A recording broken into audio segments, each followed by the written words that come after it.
Hi എല്ലാവർക്കും നമസ്കാരം. Prostate ഗ്രന്ഥി വീക്കം കൊണ്ട് ഒരുപാട് കാലമായിട്ട് ബുദ്ധിമുട്ട് അനുഭവിക്കുന്ന ആളുകളാണെങ്കിൽ ഈ ഒരു വീഡിയോയിൽ പറയുന്ന ഡയറ്റ് ടിപ്സ് ഒന്ന് നിങ്ങൾ ഫോളോ ചെയ്ത് നോക്കുക.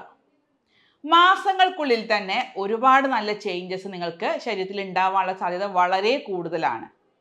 കാരണം നമ്മുടെ ഹോസ്പിറ്റലിൽ സ്ഥിരമായിട്ട് നമ്മൾ രോഗികൾക്ക് ഡയറ്റ് ചാർട്ട് കൊടുക്കാറുണ്ട്. അതായത് ഭക്ഷണത്തിൽ എന്തൊക്കെ മാറ്റങ്ങൾ വരുത്തണം എന്നുള്ളത് കൃത്യമായിട്ടൊരു ചാർട്ട് രൂപത്തിൽ നമ്മൾ കൊടുക്കാറുണ്ട്. ഇതേ ഒരു ചാർട്ട് അല്ലെങ്കിൽ ഭക്ഷണ രീതികൾ നമ്മൾ പ്രോസ്റ്റേറ്റുമായി ബന്ധപ്പെട്ട് വരുന്ന ആളുകൾക്ക് ഞാൻ പറഞ്ഞു കൊടുക്കാറുണ്ട്. അതുപോലെ ഡയറ്റ് ചാർട്ടും അതിൻ്റെ കൂടെ കൊടുക്കാറുണ്ട്. ഇതൊക്കെ കൃത്യമായിട്ട് അല്ലെങ്കിൽ സ്ട്രിക്റ്റ് ആയിട്ട് ഫോളോ ചെയ്യുന്ന ആളുകളിൽ, പ്രത്യേകിച്ച് ഈ ഒരു പ്രോസ്റ്റേറ്റ് രോഗം നേരത്തെ കണ്ടെത്തിയ ആളുകളിൽ ഈ ഒരു ഡയറ്റ് ചാർട്ടും കൂടെ നിങ്ങൾ ഫോളോ ചെയ്യുകയാണെങ്കിൽ വളരെ എളുപ്പത്തിൽ അല്ലെങ്കിൽ മാസങ്ങൾക്കുള്ളിൽ തന്നെ നല്ലൊരു പോസിറ്റീവ് ചേഞ്ചസ് ബോഡിയിൽ ഉണ്ടാകുന്നതായിട്ട് പല രോഗികളും പറയാറുണ്ട്. ഈ ഒരു എക്സ്പീരിയൻസിൻ്റെ ബേസിസിലാണ് ഇന്ന് ഈ ഒരു വീഡിയോ ചെയ്യുന്നത്. പ്രോസ്റ്റേറ്റ് ഗ്രന്ഥി വീക്കം രോഗനിർണയം നടത്തിയ ആളുകളാണ് നിങ്ങളെങ്കിൽ നിങ്ങൾക്ക് ഏത് ഗ്രേഡാണ് ഇതുള്ളത്, പ്രത്യേകിച്ച് ഗ്രേഡ് 1 ആണോ 2 ആണോ 3 ആണോ എന്ന് ജസ്റ്റ് താഴെ കമൻറ്റ് ബോക്സിൽ ഒന്ന് കമൻ്റായിട്ട് രേഖപ്പെടുത്തുക. അല്ലെങ്കിൽ പ്രോസ്റ്റേറ്റ് ഗ്രന്ഥിയുടെ വോളിയം ഉണ്ടെങ്കിൽ അതൊന്ന് ജസ്റ്റ് കമൻ്റായിട്ട് രേഖപ്പെടുത്താനും കൂടെ ശ്രദ്ധിക്കുക. ഇത് രണ്ടും കണക്കിലെടുത്തുകൊണ്ടാണ് നിങ്ങൾക്ക് തുടർന്നുള്ള മാനേജ്മെൻറ്റും കാര്യങ്ങളും നമ്മൾ പറഞ്ഞു തരുന്നുണ്ടാവുക. അപ്പോൾ ഇതിനെക്കുറിച്ച് കൂടുതൽ അറിയാൻ വേണ്ടിയിട്ട് നിങ്ങൾക്ക് ഈ ഒരു വീഡിയോ മുഴുവനായിട്ട് ഇരുന്ന് കാണുക. കൃത്യമായിട്ട് ഈ ഡയറ്റ് ടിപ്സ് ഫോളോ ചെയ്യുക. അതോടൊപ്പം ആവശ്യമായിട്ടുള്ള കേസുകളിൽ മാത്രം നിങ്ങൾ ഡോക്ടറെ കൺസൾട്ട് ചെയ്യാനും കൂടെ ശ്രദ്ധിക്കുക. ഞാൻ doctor Shahala CH, doctor Basil Somiya hospital, Pandikkad, Malappuram ജില്ല.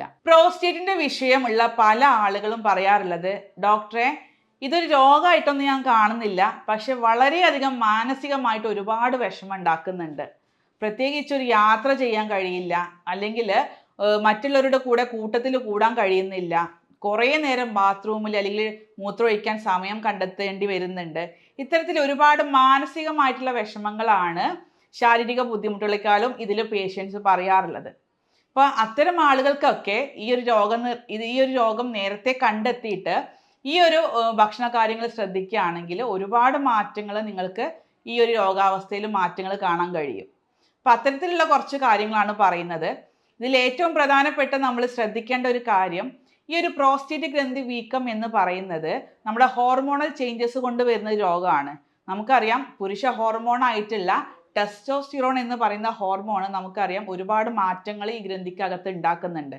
പക്ഷേ ഒരു വയസ്സ് കഴിഞ്ഞാൽ 40-45 വയസ്സ് കഴിഞ്ഞാൽ ഈ പുരുഷ ഹോർമോണിൻ്റെ അളവ് കുറയുന്നുണ്ട്. പക്ഷേ എന്നിട്ടും ഗ്രന്ഥി വീക്കം കൂടിക്കൂടി വരുന്നുണ്ട്.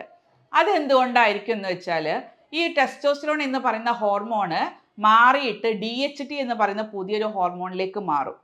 ഇതിനെ മാറ്റുന്ന ഒരു എൻസൈം നമ്മുടെ ശരീരത്തിൽ പ്രവർത്തിക്കുന്നുണ്ട്.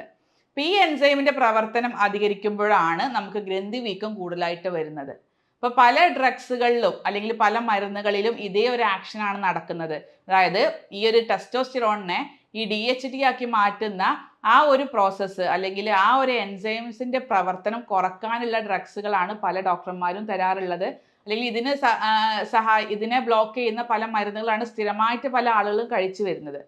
ഇതേ ഒരു പ്രവർത്തനം നമുക്ക് നാച്ചുറലായിട്ട് ചില ഭക്ഷണ പദാർത്ഥങ്ങളിൽ നിന്ന് ഇതിനെ നമുക്ക് തടയാൻ പറ്റും. അതായത് ഇതിനെ കൺവേർട്ട് ചെയ്യുന്ന ആ ഒരു പ്രവർത്തനം അല്ലെങ്കിൽ ആ എൻസൈമിൻ്റെ ആക്ടിവിറ്റി കുറക്കാൻ സഹായിക്കുന്ന പല ഭക്ഷണ പദാർത്ഥങ്ങളും നമ്മുടെ അടുക്കളയിലുണ്ട്, അല്ലെങ്കിൽ നമ്മുടെ മാർക്കറ്റുകളിലുണ്ട്. അപ്പോൾ ഈ ഒരു ഭക്ഷണ പദാർത്ഥമാണ് നമ്മൾ മെയിനായിട്ട് ശ്രദ്ധിക്കേണ്ടത്. അതിൻ്റെ പേരാണ് ലൈക്കോപ്പീൻ. ലൈക്കോപ്പീൻ എന്ന് പറയുന്ന ഒരു കണ്ടൻറ്റ് നമ്മുടെ പല ഭക്ഷണ പദാർത്ഥങ്ങളിലും ഉണ്ട്. അതെന്ത് ചെയ്യും? ഈ ടെസ്റ്റോസ്റ്റിറോൺ മാറുന്നത് തടയും. അതുവഴി ഗ്രന്ഥിവീക്കം കൂടുന്നത് അത് പ്രിവെൻറ്റ് ചെയ്യുന്നുണ്ട്. അല്ലെങ്കിൽ ഗ്രന്ഥിവീക്കം കൂടാതിരിക്കാൻ അത് വളരെയധികം സഹായിക്കുന്ന ഒരു കണ്ടൻറ്റാണ് ഈ ഭക്ഷണ പദാർത്ഥങ്ങളിലൊക്കെ സുലഭമായി കിട്ടുന്ന ഈ ലൈക്കോപ്പീൻ എന്ന് പറയുന്ന കണ്ടൻറ്റ്.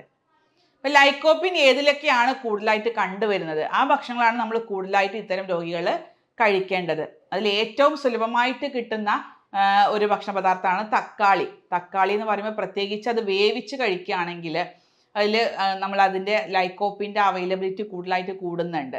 അത് വേവിച്ച തക്കാളിയുടെ കൂടെ കുറച്ച് നമ്മൾ ഒലീവ് ഓയിലും കൂടെ ചേർക്കുക. കാരണം ഈ ലൈക്കോപ്പിൻ ഫാറ്റിൽ സോല്യൂബിൾ ആണ്, അതായത് കൊഴുപ്പിൽ അലിയുന്ന ഒരു കണ്ടൻ്റാണ്. അതുകൊണ്ട് ഒലീവ് ഓയിൽ ഒരു ടീസ്പൂണും കൂടെ ഈ വേവിച്ച തക്കാളിയിൽ ചേർത്ത് നമ്മൾ കഴിക്കുകയാണെങ്കിൽ ഒരുപാട് ലൈക്കോപ്പിൻ നമുക്ക് അവൈലബിൾ ആയിട്ട് ശരീരത്തിലേക്ക് എത്തും.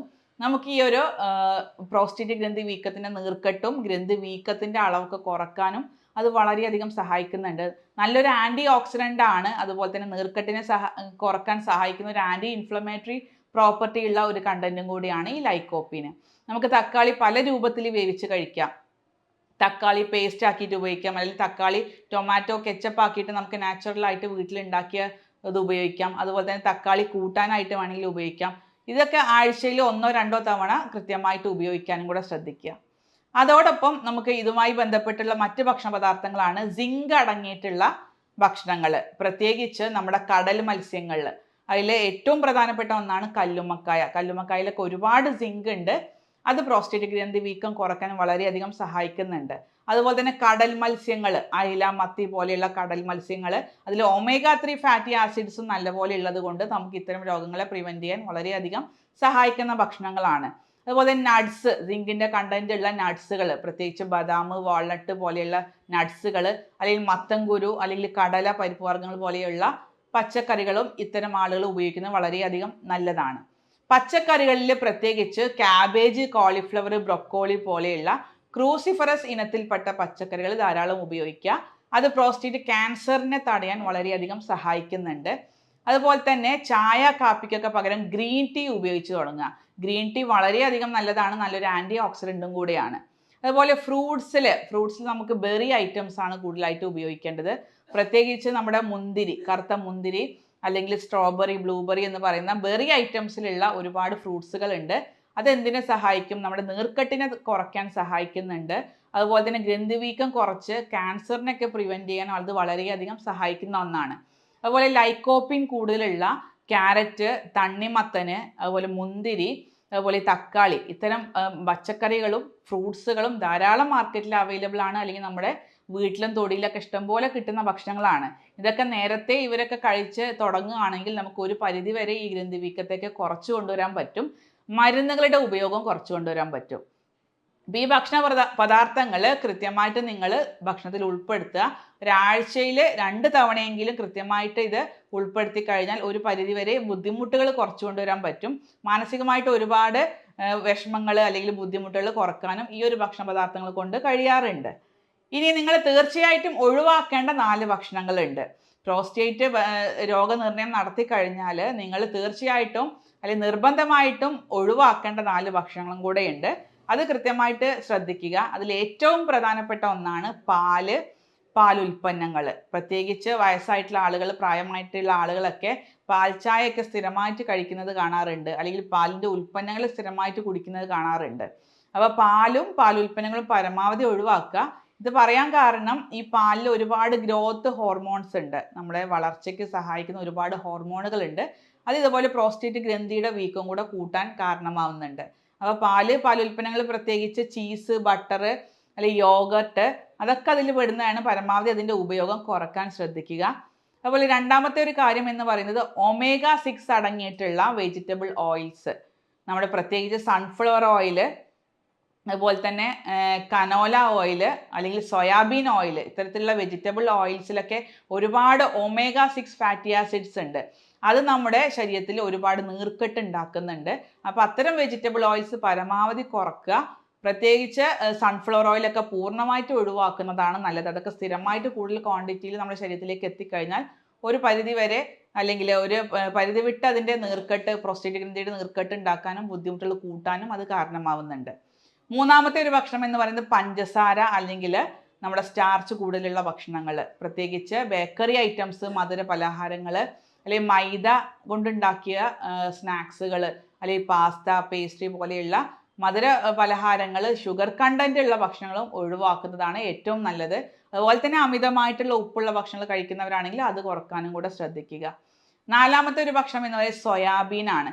സോയാബീൻ ചെറിയ രീതിയിൽ ഉപയോഗിച്ചുകൊണ്ട് തെറ്റില്ല, പക്ഷെ ഒരുപാട് കൂടുതൽ അളവിൽ സോയാബീൻ എടുത്തു കഴിഞ്ഞാലും അതിൽ ഒരുപാട് ഈസ്ട്രോജൻ, ഫൈറ്റോ ഈസ്ട്രോജൻസ് ഉണ്ട്. പ്ലാന്റ്സിലൊക്കെ കാണുന്ന, സസ്യങ്ങളിൽ കാണുന്ന ഈസ്ട്രോജൻ്റെ അളവ് കൂടുതലാണ്. അതുവഴി ഇത്തരത്തിലുള്ള ഗ്രന്ഥിവീക്കം കൂടാനുള്ള സാധ്യതയും കൂടുതലാണ്. അതുകൊണ്ട് ഒരുപാട് സോയാബീൻ ഉപയോഗിക്കാതിരിക്കുക, അല്ലെങ്കിൽ സോയാബീൻ ഉണ്ടാക്കുന്ന ഓയിലുകളും ഒഴിവാക്കുന്നതാണ് നല്ലത്. ഇതേപോലെ തന്നെ പ്രായമായിട്ടുള്ള ആളുകൾ ഒരുപാട് ഉപയോഗിച്ചു വരുന്ന ഒന്നാണ് ചായയും കാപ്പിയും.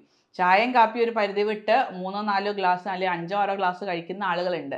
അപ്പം അത്തരം ആളുകളിലൊക്കെ ഒരുപാട് നേരം ഇവർക്ക് മൂത്രമൊഴിക്കാൻ സമയം എടുക്കാറുണ്ട്, മൂത്രം പുറത്തേക്ക് പോകാൻ ബുദ്ധിമുട്ട് കാണിക്കാറുണ്ട്, രാത്രി അറിയാതെ മൂത്രം പോകുന്നൊക്കെ ബുദ്ധിമുട്ട് കാണുന്നുണ്ട്. അപ്പം അത്തരം ആളുകൾ ചായയും കാപ്പിയൊക്കെ പരമാവധി ഒഴിവാക്കുക. ഏറിയാൽ 1-2 ചായ പകൽ സമയത്ത് കുടിക്കുക. രാത്രി പ്രത്യേകിച്ച് ഒരു 6 മണി 7 മണിക്ക് ശേഷം ഇങ്ങനത്തെ ഫ്ലൂയിഡ് ആയിട്ടില്ല അല്ലെങ്കിൽ പാനീയങ്ങളായിട്ടുള്ള ചായ കാപ്പി അല്ലെങ്കിൽ ജ്യൂസുകളൊക്കെ പരമാവധി ഒഴിവാക്കാനും കൂടെ ശ്രദ്ധിക്കുക. ഈ 4-5 ഭക്ഷണ കാര്യങ്ങൾ ഒഴിവാക്കുക. നിർബന്ധമായിട്ടും ഉൾപ്പെടുത്തേണ്ട ഭക്ഷണങ്ങൾ ഉൾപ്പെടുത്തിയിട്ട് നിങ്ങളൊരു ഡയറ്റ് ഫോളോ ചെയ്യുകയാണെങ്കിൽ നിങ്ങൾക്ക് തീർച്ചയായിട്ടും നിങ്ങൾക്ക് മാസങ്ങൾ കൊണ്ട് തന്നെ ഈ ഒരു പ്രോസ്റ്റേറ്റ് ഗ്രന്ഥി വീക്കം കുറച്ചുകൊണ്ട് വരാനും അതിൻ്റെ മനോവിഷമങ്ങൾ അല്ലെങ്കിൽ പ്രത്യേകിച്ച് മാനസികമായിട്ടുള്ള വിഷമങ്ങളൊക്കെ ഇല്ലാതാക്കാനും അത് വളരെയധികം സഹായിക്കുന്നുണ്ട്. പ്രത്യേകിച്ച് ഗ്രേഡ് 1 ഗ്രേഡ് 2 ആളുകൾക്കൊക്കെയാണ് ഇത് കൂടുതലായിട്ട് എഫക്റ്റീവായിട്ട് കണ്ടിട്ടുള്ളത്. ഇനി ഗ്രേഡ് 3 അല്ലെങ്കിൽ ഗ്രേഡ് 4 എത്തിയ ആളുകൾക്ക്, അതായത് ഗ്രന്ഥിവീക്കം കുറച്ച് കൂടുതലുള്ള ആളുകൾക്ക് ചില ആളുകൾക്ക് മരുന്നുകൾ എടുക്കേണ്ടി വരും. ഈ ഒരു ഭക്ഷണരീതി ഫോളോ ചെയ്യുക, അതിനോടൊപ്പം മരുന്നുകൾ ഒരു ഡോക്ടറെ കൺസൾട്ടേഷൻ പ്രകാരം മാത്രം മരുന്നുകളും കൂടെ എടുക്കാൻ ശ്രദ്ധിക്കുക. നമ്മൾ ഇത്തരം കേസുകളിൽ ചെയ്യുന്നത് കൃത്യമായിട്ട് രോഗനിർണയം നടത്തും. അതിനൊരു ആർട്ടിഫിഷ്യൽ ഇൻ്റലിജൻസിൻ്റെ സഹായത്തോടു കൂടെ കൃത്യമായിട്ട് പേഷ്യൻസിൻ്റെ ലക്ഷണങ്ങൾ നോക്കിക്കൊണ്ട് അവർക്ക് ആവശ്യമായിട്ടുള്ള ലക്ഷണങ്ങൾ കമ്പ്യൂട്ടറിലേക്ക് കയറ്റി രോഗലക്ഷണം നോക്കിയിട്ട് രോഗനിർണയവും അതുപോലെ തന്നെ മരുന്ന് നിർണയവും നടത്തി വരുന്നുണ്ട്. കൃത്യമായിട്ടുള്ള മരുന്നുകൾ ഒരു ആവശ്യമായിട്ടുള്ള ഇൻ്റർവെല്ലിൽ കൊടുക്കുന്നതിലൂടെ ഒരുപാട് രോഗികൾക്ക് ഇത്തരം ബുദ്ധിമുട്ടുകൾ കുറക്കാനും ഗ്രന്ഥിവീക്കം കുറച്ചു കൊണ്ടുവരാനും കഴിയാറുണ്ട്. അതോടൊപ്പം നമ്മൾ കൃത്യമായിട്ട് പറഞ്ഞു കൊടുക്കാറുള്ളത് ഈ ഒരു ഭക്ഷണ രീതികൾ ഡയറ്റ് ചാർട്ട് കൃത്യമായിട്ട് ഫോളോ ചെയ്യുക, എങ്കിലേ നല്ലൊരു റിസൾട്ട് ഈ ഒരു രോഗാവസ്ഥയിൽ നിങ്ങൾക്ക് കിട്ടുള്ളൂ. അപ്പോൾ ഇതുമായി ബന്ധപ്പെട്ടുള്ള സംശയങ്ങൾക്ക് നിങ്ങൾക്ക് താഴെ കാണുന്ന വാട്സപ്പ് നമ്പറിൽ ബന്ധപ്പെടാം. നേരിട്ട് വരാൻ മടി കാണിക്കുന്ന ഒരുപാട് ആൾക്കാരുണ്ട്. പ്രത്യേകിച്ച് പ്രായം ചെന്ന ആളുകൾ, യാത്ര ചെയ്യാൻ മടി കാണിക്കുന്ന അല്ലെങ്കിൽ യാത്ര ചെയ്യുമ്പോൾ ഒരുപാട് ബുദ്ധിമുട്ടുകൾ അനുഭവിക്കുന്ന ആൾക്കാരുണ്ട്. അവർക്ക് നേരിട്ട് വരാൻ ബുദ്ധിമുട്ടാണെങ്കിൽ നമ്മൾ ഫോൺ വഴി പരിശോധിച്ച് മരുന്നുകൾ അയച്ചു കൊടുക്കുന്ന സംവിധാനവും അവൈലബിൾ ആണ്. ഓൺലൈൻ കൺസൾട്ടേഷൻ സംവിധാനം ആവശ്യമുള്ള ആളുകളാണെങ്കിലും താഴെ കാണുന്ന വാട്സപ്പ് നമ്പറിൽ നിങ്ങൾക്ക് ബന്ധപ്പെടാം. സ്നേഹത്തോടെ doctor Shahala CH, doctor Basil Soumya hospital, Pandikkad, Malappuram ജില്ല.